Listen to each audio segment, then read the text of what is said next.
오늘도 우리 하나님께서 또 고린도전서 18장을 통해서 각자에게 귀한 말씀 주실 줄로 믿습니다.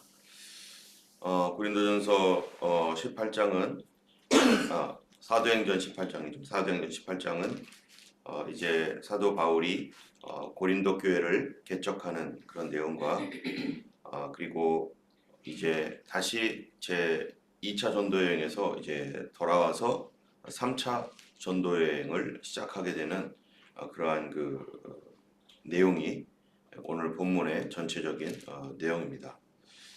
사도 바울이 아테네에서 복음을 홀로 전하게 되었었을 때 스토아 철학자들 또 그다음에 에피쿠르스 철학자들 이런 사람들과 논쟁하고 그 안에서 소롱도 있었고 또 더 들어보자라고 하는 그런 사람도 있었지만은 이 다른 곳과는 달리 아테네에서는 많은 열매를 맺지는 못하고 그곳에서 이제 떠나게 되는 그런 상황이 되었습니다. 사도 바울 혼자 복음을 전한다는 것이 얼마나 버겁고 힘든지 아테네에서 알게 되었고 하나님께서 이러한 그 동역자들 함께하는 사람들을 통해서 하나님은 하나님의 그러한 그 선한 일들을 이루어 가시는 것을 사도 바울이 많이 알게 되었을 것입니다. 그도 복음을 전할 때 외롭고 또 방해들 받을 때 어떻게 할 수 없는 어떤 이런 경우들도 많이 있었을 것입니다.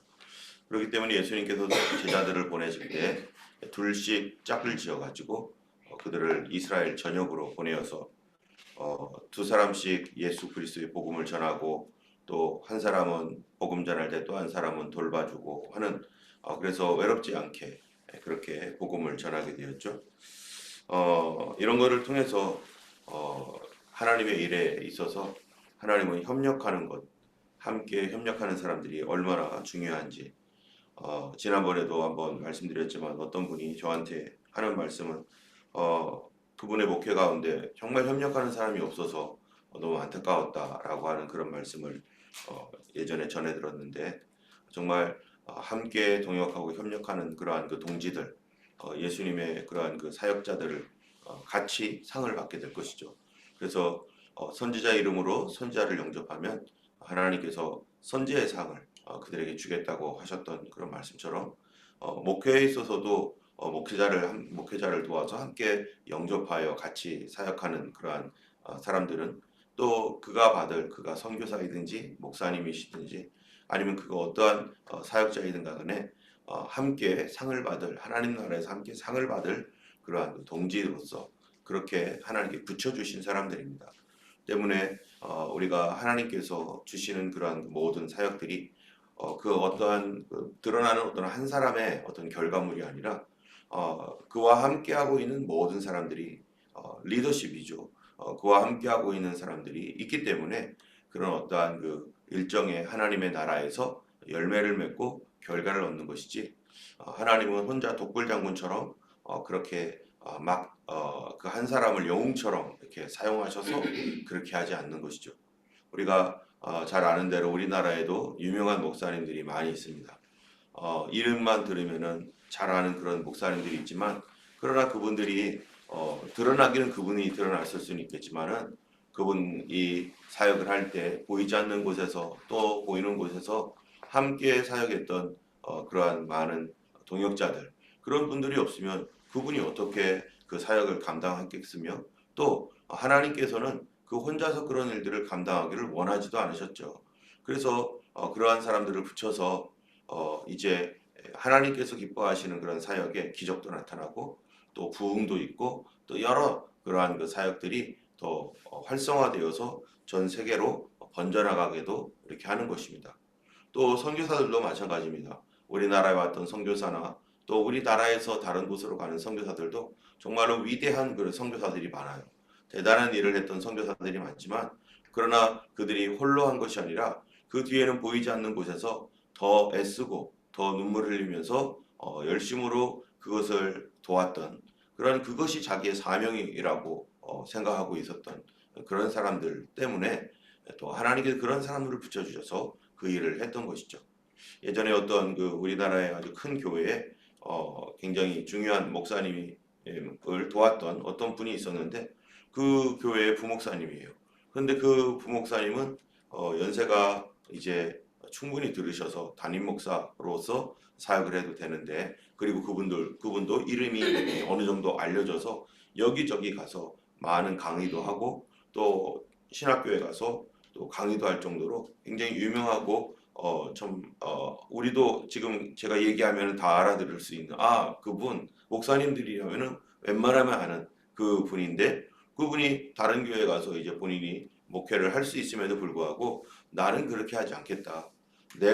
나의 사명은 이 목사님을 도와서 계속해서 부교역자로서 그 목사님을 돕는 것이 나의 사명이다 해가지고요. 그분은 결국에는 교회 개척이나 담임 목사로 하지 않고 끝까지 그 목사님을 돕는 그런 그 동역자로서 그 일을 했습니다. 이분이 많은 부흥에 관한 그런 책도 쓰시고 교회 개척에 관한 내용들도 다니면서 이렇게 교회를 개척해야 되고 하는 어떤 그런 많은 부분들을 책을 좀 쓰셨던 그런 분임에도 불구하고 본인은 나는 담임 목사가 아니라 나는 부교역자로서 사람을 돕는 그런 사람이다. 저의 그 가까운 그 한국에 계신 그 친구 목사님도 계속해서 부교역자로서 본인의 정체를 가지고서 오히려 담임 목사님도 훌륭한 것 같아요. 담임 목사님보다 나이가 많은데 담임 목사님을 섬기고 있어요. 그 담임 목사님도 참 대단히 훌륭하죠.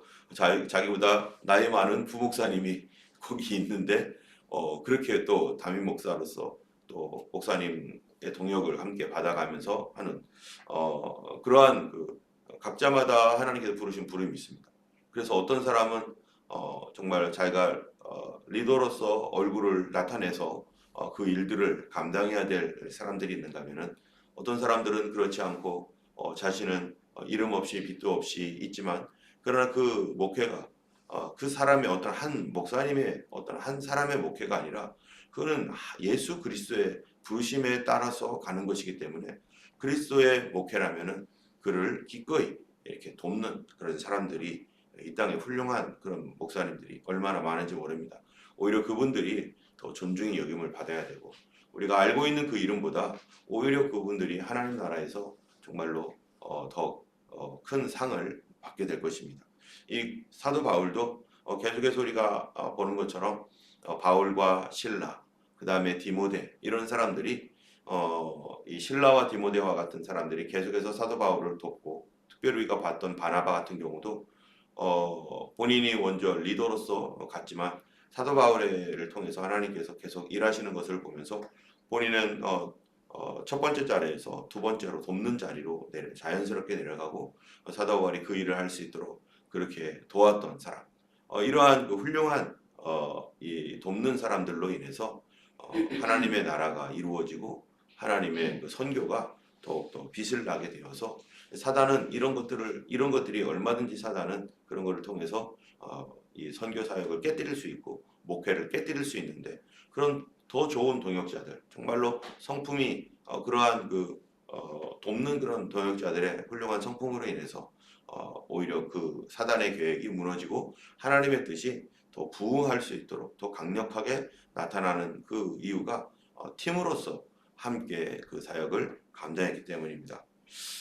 사도 바울이 이제 홀로 아테네에서 복음을 전했다가 거기서 이제 떠나서 이제 18장에 보면은 1절에 그 후에 바울이 아덴을 떠나 고린도에 이르러, 그렇게 해서 아테네에서 박해 때문이 아닌 스스로 떠난 거예요. 이번에는 그렇죠. 다른 곳에 베레아 어땠습니까? 박해가 일어났었잖아요. 데살로니가 여기도 박해가 있었습니다. 힘들었기 때문에 뭐가 아니라 이 박해로 인해서 도저히 거기에 있을 수가 없었는데, 아테네는 박해라는 게 없었어요. 너 한번 얘기 들어보자. 다음번에 또 얘기해줘. 뭐 이런 정도였는데, 그런데 사도 바울은 박해가 없었음에도 불구하고 아테네를 떠났던 이유가 뭡니까? 동역자가 없었던 겁니다. 함께 동역해서 같이 사역을 할 수 있는 그러한 그 동역자, 믿는 사람들이 있었습니다. 몇몇 사람들 이게 보면은 믿는 사람 있죠. 34절 17장 34절에 보면 몇 사람이 그를 가까이하여 믿으니 그 중에는 아레오바고 갈리 디오누시오와 다말이라 하는 여자와 또 다른 사람들도 있었습니다. 그럼에도 불구하고 사도 바울이 믿는 사람이 있었지만 하지 못했던 것은 거기에 함께 동역할 수 있는 그런 사람, 믿는 사람들이 있지만은 그러나 그들이 동역을 해줄 수가 없는 이제 막 초신자잖아요. 그런 사람이 뭐를 얼마나 도와주며 어떻게 하겠어요. 그래서 열매는 있었지만은 계속해서 동역을 해서 그것을 어떻게 할 수 있는 그러한 이 환경은 되지 않았던 거죠. 그래서 박해가 없었음에도 불구하고 스스로 떠날 수밖에 없는. 그래서 어떻게 보면은 뭐라고 해야 되죠? 이런 것들을 사역의 실패라고 해야 될지 아니면은 하나님의 섭리라고 해야 될지 잘 모르겠는데 그러나 어쨌든 아테네도 교회는 생겼지만은 그러나 스스로 떠날 수밖에 없는 그러한 상황이 되었습니다. 그러고 나서 이제 여기에 보니까 2절에 새로운 인물이 나타나는데요.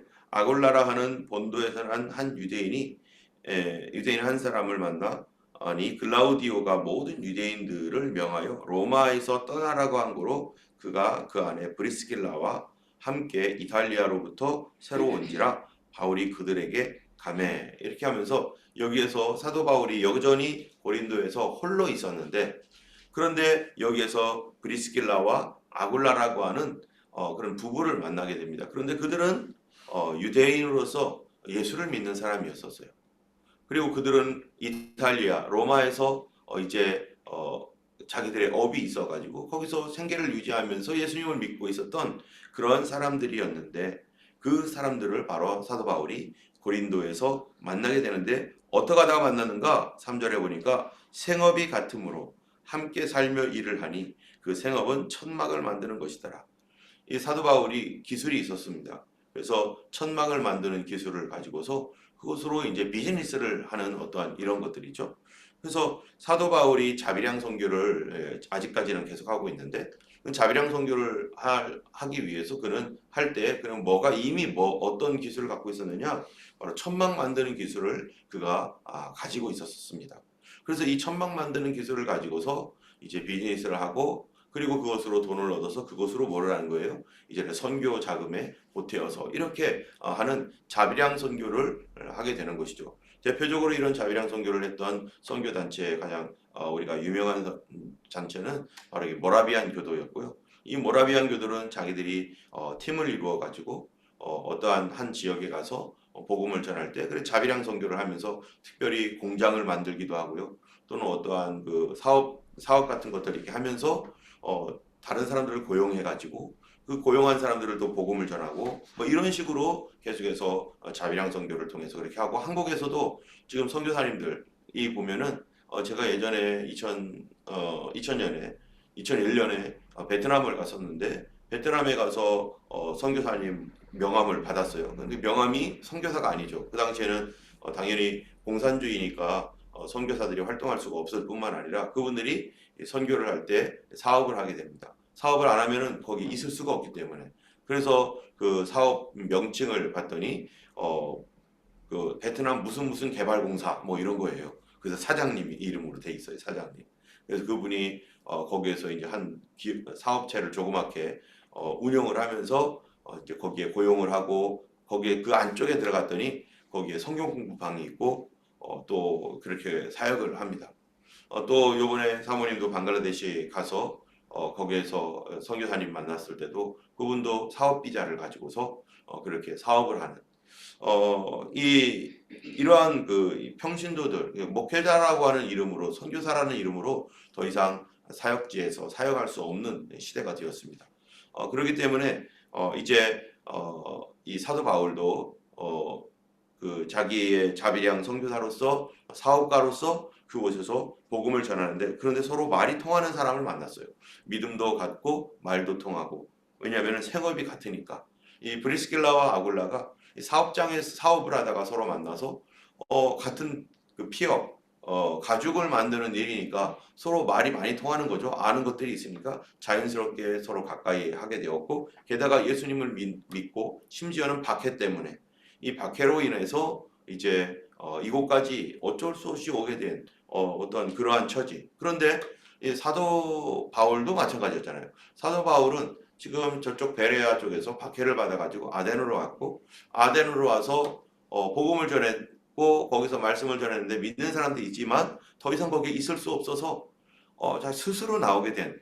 그리고 스스로 나오게 된 것은 어떻게 보면 본인한테는 실패라고 하는 어떤 그러한 그 아픈 마음이 있는 거죠.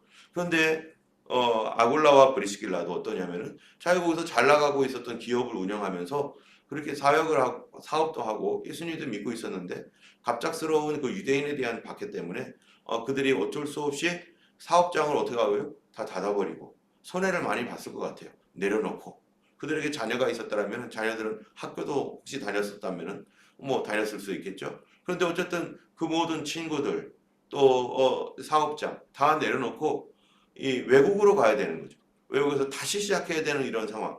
옛날에는 그래도 지금이야 뭐 이렇게 뭐죠? 은행에 있어서 은행이 뭐 전 세계로 통하니까 지금 그러지만 옛날에는 이 자기가 가지고 있었던 재물이 있다면 이거 어떻게 해야 되는 거예요? 이걸 어떻게 팔고 막 급하게 막 처리하고 이러다 보면요 헐값에 내놔야 되고 손해를 엄청 봤을 것입니다. 그래서 앞으로 새로운 곳에서 어떻게 사나라고 하는 그 좌절, 또 실패감 뭐 그런 것도 있었을 것인데 둘 다 실패한 사람들, 둘 다 마음이 짠하고 아픈 가운데 있는 그 사람들, 이 사람들이 서로 만나서 얘기하다 보니까 같은 크리스찬이고 또 업도 같고 그러면서 사도 바울의 비전과 이런 것들을 아마 들었을 것입니다. 그러다 보니까 내가 이 분을 돕는 것이 하나님의 뭐겠어요? 섭리라는 것을 그들이 알게 된 거죠. 내가 왜 이 클라우디오의 어떤 명령에 의해서 클라우디오스죠. 이게 그 명령이 내린 것이 그 로마의 황제. 그래서 이쪽으로 오게 되었고 사도 바울은 그런 슬픈 마음을 가지고 좀 실패인가 하는 그런 마음을 가지고 와서 만나는 것. 이것도 하나님께서 동역자를 만나게 하시는 것도 귀한 하나님의 섭리로서 거기에서 그들을 통해서 고린도를 이제 다시 변화시키고 또 하나님의 나라를 확장시키는 그러한 귀한 사역으로 가는 것이죠. 그래서 각각 가는 곳마다 계속해서 하나님께서 사람들을 만나게 하십니다. 자, 사도 바울이 여기에서는 총 1년 6개월을 있었습니다. 다른 곳에서는 짧게밖에 있지 못했죠. 특별히 데살로니가 같은 경우에는 3주 동안 회당에서 복음 전하고 그 다음에 박해가 일어나가지고 난리가 났고 그래서 얼마나 더 머물러 있었는지 정확히 알지 못하지만 그런 그 박해 후에 도저히 있을 수가 없어서 베레아로 가게 되었고 베레아에서 또 복음을 전했는데 또 이 사람들이 또 베레아까지 쫓아와가지고 또 거기서 난리를 치니까 어쩔 수 없이 급하게 또 이렇게 아덴으로 오고 하는 이런 그 과정에서 몇 개월 있지 못하는 상태에서 교회가 세워지고 이랬는데 이 고린도에서는요 1년 6개월 동안 사도 바울이 있으면서 계속해서 복음을 전할 수 있는 그러한 그 기회가 되었고 거기에는 게다가 이제 이런 훌륭한 동역자들 정말로 이 사도 바울이요 이 브리스길라와 아굴라 이 사람들에 대해서 어느 정도로 말하고 있냐면 그들은 나를 위하여 목이라도 내놓을 정도의 사람들이다 할 정도로 그렇게 헌신되었던 사람. 그렇기 때문에 고린도에서 복음을 전하는 이런 모든 일들이 나중에 실라와 디모데도 왔지만은 이런 헌신적인 사람들로 인해서 고린도 교회가 든든하게 서가고 고린도에서 1년 6개월 동안 장기적으로 머물면서 여기에서 데살로니가전서, 데살로니가후서 이러한 그 갈라디아서 뭐 갈라디아서는 다른 데서 또 썼다라고 하는 사람도 있지만 어떤 여기에서 여러 가지의 어떤 이 사역들을 하고 또 성경도 쓸 수 있고 또 안정적으로 그러한 일들을 계속해서 할 수 있었던 그 이유는 바로 이러한 그 동역자들의 도움이 대단히 컸던 것이고 하나님께서 그들을 통해서 그렇게 일을 이루십니다. 때문에 아까도 그 이전에 얘기했던 그 목사님이 본인이 정말 아쉬웠던 것은 함께 동역할 수 있는 사람이 없었던 것들에 대한 아쉬움을 은퇴를 하시면서 얘기했던 것처럼 정말로 이 좋은 동역자들, 함께 할 수 있는 동역자들이 있다라는 것은 정말 큰 축복이고 그 일을 통해서 함께 그 일에 그 사역에 부름을 받았기 때문에 어떤 한 사람의 사역이 아니라 함께하는 사역이고 그것을 통해서 하나님의 나라가 그 교회의 어떤 그 사역들이 하나님의 나라로서 계속해서 확장되어 나가는 것입니다. 4절에 보니까 이제 이렇게 해서 좋은 동역자를 알게 되었고 또 이 복음에 있어서 함께 할 수 있는 그런 귀한 일들이 생기게 되었는데요. 안식일마다 바울은 여전히 회당에서 강론을 하고 유대인과 헬라인들을 권면합니다. 어디를 가든지 사도 바울이 이제 제일 먼저 가는 곳이 어디예요? 회당에 들어가서 거기서 성경을 강론하고 같이 말씀 토론하고 이 말씀 가지고 서로 얘기하고 그러면서 그 내용이 뭐겠어요? 바로 예수 그리스도가 성경, 구약 성경에서 말하고 있는 하나님께서 보내주시겠다고 했던 바로 그 메시아다라고 하는 것들을 성경으로서 이렇게 말씀을 하고 있는데 이때 사도 바울에게 되게 힘이 나는 일이 생겼었습니다. 그거는 뭐냐면 5절에 신라와 디모데가 드디어 마게도냐로부터 내려오매 바울이 하나님의 말씀에 붙잡혀 유대인들에게 예수는 그리스도라 밝히 증거하니 이제 같이 동역하는 사람이 더 많아졌어요.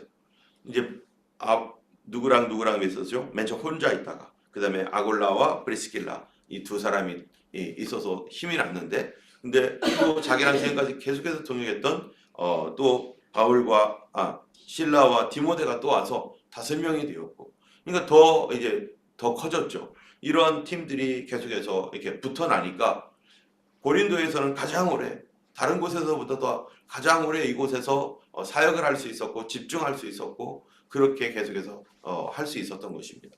그래서 함께 할 수 있는 사람들이 이렇게 팀을 이루어서 많아지니까 그 사역도 더 번성하게 되는 거죠. 하나님께서 여기에 무슨 뜻이 있었던 것입니다. 고린도가 이제 어떠한 곳인가 하면은 고린도는 거기에 운하가 있었습니다. 그래서 여러분이 지도를 아시면은 이렇게 이제 그리스가 이렇게 이제 되어 있는데 이 고린도는 이렇게 된 요곳에 요쪽 땅이 있으면 요쪽 땅에 이제 그 항구 도시인데 아테네보다 살짝 이제 아래 옆쪽으로 있는 거죠. 그런데 이 고린도는 이 항구 도시로서 여기 이렇게 나와 있는 요 지점에서 배가 항상 이렇게 갈 수밖에 없는 다른 쪽으로 가려면 이렇게 가야 되는데 고린도에는 운하가 있어가지고 굳이 이렇게 밑으로 내려가서 올라가지 않아도 여기 운하만 통과하면은 거기에서 다른 바다로 갈 수 있는 아주 좋은 위치에 있습니다. 그래서 이 운하가 있었기 때문에 뱃사람들이 많이 거기 운하를 이용해야 되는 거죠. 시간도 절약하고 에너지도 절약하는 거니까. 그래서 그 운하를 통해서 이제 새로 다른 쪽으로 배가 땅을 통과해 버리는 거죠. 땅을 통과해서 다른 쪽으로 가다 보니까 거기에 많은 사람들이 몰려오는 상업 도시이고 무역도 하게 되고 그러다 보니까 많은 상점들이라든지 또 이러한 유흥문화들이 특히 발달된 그러한 곳이었습니다. 그리고 거기에 신전이 있었는데 이 신전에서 사람들이 이제 바다를 항해하다 보니까 두려우니까 그 신들에게 절하는 그러한 그 신전들도 많은 그래서 향락과 유흥이 굉장히 발달된 도시이면서 그리고 우상 숭배가 강력한 그러한 도시였습니다. 그러니까 매일 먹고 마시고 돈 쓰고 흥청거리는 그러한 그 뱃사람들이 많은 이러한 도시였는데 이런 도시에서 정말로 과연 영원한 진리에 대하여 복음에 대하여 사람들이 관심이 있을까? 그런 것에 대해서 사람들은 정말로 나름대로 이 어떠한 그 진리를 찾고 있는 사람들이 과연 있을까라고 할 정도로 그렇게 방탕한 그러한 그 도시였는데 우리가 인간이 생각했던 그러한 그 개념에서 복음이 아마 전파되지 못할 거다. 이런 데는 복음이 전파되기 힘들어. 이렇게 사람들이 먹고 마시고 즐거워하면서 돈이 이렇게 넘쳐나는 그런 도시인데 라고 생각을 해서 복음을 전파하지 않았더라면은 큰일 날 뻔했던 것이죠. 여기는 고린도는 비록 그런 일들이 있고 또 거기에서 가장 큰 신전이 있는 그런 지역에 가장 큰 신전이 있는 곳이었음에도 불구하고 이 고린도에 하나님께서 하신 말씀이 뭡니까? 이 사도 바울에게 하나님의 성령을 부어주셔서 여기 5절에 보면 하나님 말씀에 붙잡혀서 그리스도를 막 증거하고 또 거기에서는 유대인들은 엄청난 반대를 했습니다. 특별히 그래서 사도 바울이 결정을 했어요. 이제는 이방인에게로 갈 것이다. 유대인에게로 가지 않고 가는 데마다 유대인들이 이렇게 하니까 이 사람들에게 복음을 전하는 게 시간 낭비다. 이렇게 생각을 한 것 같아요. 그래서 본격적으로 이제 사도 바울이 이방인 선지자로서 이방인 사도로서의 모습을 딱 드러내면서 이방인 중심으로 여기서부터 이제 전도를 하게 됩니다. 뿐만 아니라 하나님께서 밤에 환상 가운데 9절에 보니까 나타나서 말씀하죠. 두려워하지 말고 침묵하지 말아라. 내가 너와 함께 있음에 어떤 사람도 너를 대적하여 해롭게 할 자가 없을 것이니 이는 이 성 중에 내 백성이 많음이라. 거기에 하나님 백성이 많다는 거예요. 아직 구원받아야 될 준비되어 있는 영혼들이 있다는 거죠. 그 사람이 누구인지는 모르죠. 그러나 진리를 갈급해하고 뭔가 영원한 것을 찾고 있는 그런 사람들, 하나님 앞에 복음을 들으면 반응할 사람들이 여기에 많이 있다는 거예요. 그러니까 걱정하지 말고 그 사람들을 다 찾아낼 때까지 내가 너와 함께 할 거니까 이곳에서 염려하지 말고 복음을 전파하라. 게다가 어떤 일이 생겼냐면은 하나님의 이 말씀을 들으면서 1년 6개월 동안 머물러서 복음을 전하는데 거기에다가 갈리오가 아가야 총독이 되었을 때 유대인들이 막 일어나 가지고요. 사도 바울을 법정에 데려가 가지고 막 이렇게 사도 바울을 막 고소하려고 했더니 갈리오가 거기서 딱 끊어버린 거예요. 너희들 얘기는 너희들이 그러한 것들을 법적으로 그런 거 갖고 오지 말아라. 그 너희들이 알아서 해결하라. 하면서 사도 바울에게 뭐를 준 거예요? 복음 전파할 자유가 더 많이 생겨버렸어요. 이거를 통해서 하나님께서 점점 고린도가 더 복음화되도록 1년 6개월 동안 사도 바울이 이곳에서 사역을 하면서 하나님의 나라를 전파하고 그리고 결국에는 사도 바울이 이제 다시 이제 22절에 보면은 가이사랴에 상륙하여 올라가 교회의 안부를 물은 후 안디옥으로 내려가서 한 것처럼 사도 바울이 에베소를 지나서 이제 어디로 갔냐면은 안디옥으로 다시 돌아가는 2차 전도 여행이 마쳐지게 됩니다. 그리고 23절에 보면요. 얼마 있다가 떠나 갈라디아와 프리기아 땅을 차례로 다니며 모든 제자를 굳건하게 하니라. 여기서 3차 전도 여행이 다시 시작됩니다. 그러니까 2차 전도 여행이 어디까지냐면 22절까지고요. 3차 전도 여행 시작이 23절로 가면서 이제 아볼로 이야기도 나오고 또 브리스길라와 아굴라가 또 그 아볼로를 또 이 복음을 전해가지고 그가 더 말씀을 증거할 수 있도록 해서 계속해서 복음이 전파되도록 그렇게 했던 내용이 사도행전 18장입니다. 오늘 사도행전 18장을 통해서 정말 동역하는 것이 얼마나 중요하고 다른 사람들을 돕는 것들 저도 우리 교회에서야 얼마나 많이 도움을 받고 있는지 모릅니다. 하나님께서 붙여주셔서 함께 사역을 할 수 있도록 하나님이 역사해 주셨기 때문에 하나님의 은혜이죠. 정말 좋은 도역자들과 함께 하고 있는 우리 그룹장님들도 그렇고 우리 교회 제가 항상 다른 곳에 가면 늘 그런 얘기해요. 저는 저만 잘하면 되는 것 같다고 내가 제일 못하고 있다고 정말로 너무 감사한 것들은 정말 우리 교회 모든 성도님들이 한 마음으로 그렇게 리더들은 다 그렇게 같이 서로 돕고 기도하고 하는 분들이 얼마나 감사한지 모릅니다. 또 저는 다른 곳에서는 또 다른 사람을 돕는 사람으로서 나를 내가 뭐 이렇게 하는 게 아니라 그가 어떻게 하면은 그 일들을 잘할 수 있을지 하나님께 기도하면서 또 돕는 일을 또 해야 되는 그런 것도 지금 하고 있는데 계속해서 하나님 앞에 정말 돕는 사람으로서의 그 일은 오히려 도움을 받는 사람보다 더 중요합니다. 아담이 하와의 도움을 받았어야 되는데 하와가 그만 뱀의 유혹을 받음으로 오히려 그 리더인 아담이 무너졌던 것을 우리가 기억합니다. 우리가 정말로 돕는 사람이 오히려 리더보다 더 중요하고 그 사람들을 통해서 하나님은 정말로 그들이 함께 하나가 되었을 때 그 팀으로 하나님의 영광을 드러내고 교회를 확장하고 하나님 나라가 오게 하는 것입니다. 오늘도 우리 교회 리더들을 위해서 기도해 주시기 바랍니다. 정말 하나님께서 우리 모두에게 그룹장님들과 팀장님 또 우리 집사님, 권사님 그 모든 분들 함께하는 모든 분들에게 성령의 기름 부심이 충만하여서 하나님 나라에 정말 함께하는 그런 그 사역자로서 날마다 그 가정과 삶이 성령이 충만하도록 또 새벽에도 늘 기도하는 분들 다 정말 이렇게 함께 하시는 분들인데 우리가 모두가 성령으로 하나 되어야 될 줄로 믿습니다. 우리 함께 기도하겠습니다.